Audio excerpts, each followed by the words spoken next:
સારા ટકા લાવે છે, સારા માર્ક્સ લાવે છે, એને લઈને તમારે ત્યાં આવે છે, બાકી બીજું કોઈ કારણ નથી એવું માનવું છે? સર, એટલે વિદ્યાર્થી અને વાલીઓને જયારે પૂરતું શિક્ષણ નથી મળતું અને આજે કોમ્પિટિટિવ યુગમાં બાળકોને સારામાં સારું રિઝલ્ટ લાવવું છે તો એ લોકો ક્લાસીસમાં જાય છે. એમ કે છે ને, નિમણૂક પામેલા હોય છે, તાલીમ, ગુણોત્સવ, બાર મહિનાનું ભણતર, બધું કાર્યક્રમો તો ચાલતા બધું કાર્યક્રમ સરકારના ચાલે છે પણ ઓન પેપર ઉપર છે. સર, એ તમે ક્લાસમાં જઈને તમે ચકાસી શકો કે શિક્ષકે આજે કેટલું ભણાવ્યું, સ્વાધ્યાયના દાખલા કેટલા કરાયા, પાઠ ચલાવ્યો, શું પાઠના સ્વાધ્યાયના સવાલ જવાબો લખવામાં આવ્યા છોકરાઓને? ના. તો સર, સવાલ જવાબ ના લખવામાં આવે, સ્વાધ્યાય ના કરવામાં આવે, એક્સરસાઇઝ ના કરવામાં આવે તો વિદ્યાર્થી કેવી રીતે આગળ વધી શકે? ગણિત જેવા વિષયની સર વાત કરું તો 100 માર્કનું પેપરમાં 50 માર્કના એમસીક્યુ છે. કોઈ પણ સ્વાધ્યાયમાં સ્વાધ્યાય 1.1 આવે, 1.2 આવે, 1.3 આવે અને પછીનું સ્વાધ્યાય 1 આવે એમાં એમસીક્યુ આવે. 1.2 1.3 માં સારા દાખલા ગણાય, સ્વાધ્યાય 1 ઘરેથી કરી લાવજો.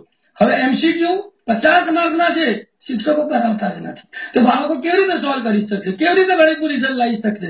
તમે જુઓ, ગયા વર્ષે રિઝલ્ટ આવ્યું, બાળકોને મેથ્સમાં ફૂદડીઓ આપીને પાસ કરવા પડ્યા છે. કારણ કે એમસીક્યુ એમને કરવામાં આવતા નથી. સંપૂર્ણ કોર્સ આજે સમય મર્યાદા છે ને બહુ જ ઓછી પડે છે.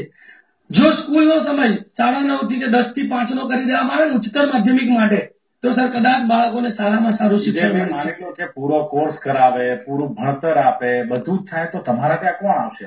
એટલે નહીં, એક વાત એ છે કે આની પાછળ તમારો દોરી સંચાર છે, તમારી ને શિક્ષકોની ક્યાંક મિલી ભગત છે, જેથી તમારું બી ચાલે અને એમનું પણ ચાલે.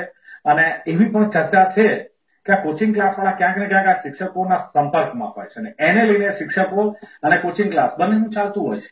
સર દિલીપભાઈ, કમિશન સુધીની વાતો છે. સર દિલીપભાઈ, આપની વાત બહુ સાચી છે પણ અમુક અમે જે ક્લાસીસો વાળા છે કે જે સ્કૂલ સાથે જોડાયેલા નથી એના માટે આ નિયમો નથી લાગુ પડતા. હા, કે જે સ્કૂલ શિક્ષકો ક્લાસીસો ચલાવે છે અને એ લોકોની મિલીભગત છે બિલકુલ, કે લોકો અત્યારે ખુલ્લેઆમ ટ્યુશન ક્લાસો ભાડો મારીને ચલાવી રહ્યા છે. કોઈ પણ જાતની સરકારી રોકટોક છે નહીં એટલે એ લોકો સ્કૂલોમાંથી વિદ્યાર્થીને દબાણ કરી રહ્યા છે. કોઈ નિયમ, કોઈ કાયદા એવું છે? આટલું બધું ફૂલ્યું ફાલ્યું છે, જયારે એક તરફ શિક્ષણ મૂકો, એક બાજુ કોચિંગ ક્લાસ મૂકો, આવક મારા ખ્યાલથી તો તમારી વધી જાય છે.